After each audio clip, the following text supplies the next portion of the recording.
दुश्मन पर डंडे जूते बरसाने ज़लीलो ख्वार करने का अमल लेके हूँ। दुश्मन के ऊपर जूते पड़वाने, यानी कि आप उसे ज़लीलो ख्वार करना चाहते हैं, रुसवा करना चाहते हैं।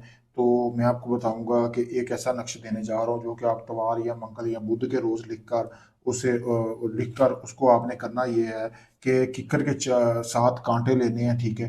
कांटे के ऊपर एक मंत्र भी बताऊंगा, वो मंत्र पढ़ के आपने जो है उसके ऊपर आपने वैसे ही मतलब कि पढ़ के फूंक देना है। फूंकते वक्त जब जैसे जैसे आप मंत्र पढ़ के फूंके, आपने एक एक कांटा उस तवीज़ में जो आपको बता रहा हूँ, तो उसके ऊपर आपने चुभोते जाना है। आपने तवीज़ बनाना किस पे, आपने जो आपका दुश्मन है आपने उसकी तस्वीर ले लेनी है, चाहे कोई भी आपका दुश्मन है उसकी तस्वीर पर आपने लेना है। लेने के बाद आपने 7 मरतबा कांटे के ऊपर मंत्र पढ़ना है। पढ़ने के बाद आपने क्या नाम है वो जो है मतलब कि आपने जो मंत्र है वो पढ़ना है। पढ़ के कांटे के ऊपर आपने तस्वीर के आर पार कर देना है। इसी तरह आपने 7 मतलब के कांटे इसी तरह लगाने हैं। लगाने के बाद आपने करना ये है कि मंत्र आपने जो पढ़ना है वो मैं आपको बता देता हूँ, ठीक है।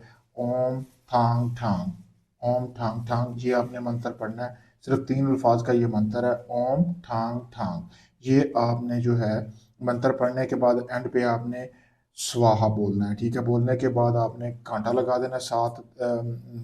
मंत्र पढ़ने के बाद एक कांटे के ऊपर फिर इसी तरह आपने 7 कांटे उस दुश्मन की तस्वीर के आर पार कर देने हैं, ये मंत्र पढ़ के।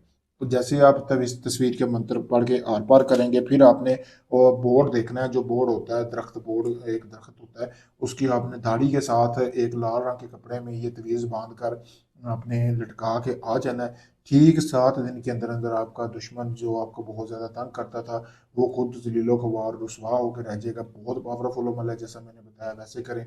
सामने वीडियो में मेरा नंबर दिया गया है। अगर आप इस अमल की इजाज़त लेकर करना चाहते हैं, इसमें कामयाबी मिले, इजाज़त ज़रूरी होती है वो लें। अगर आप ये अमल मुझसे करवाना चाहते हैं, आप चाहे दुनिया किसी भी कोने में, Pakistan, India, UK, Canada, Oman, Dubai, मस्कत, कहीं से भी अपना कोई भी जायज़ काम करवाने के लिए मुझसे किसी भी वक्त रब्ता कर सकते हैं। शुक्रिया।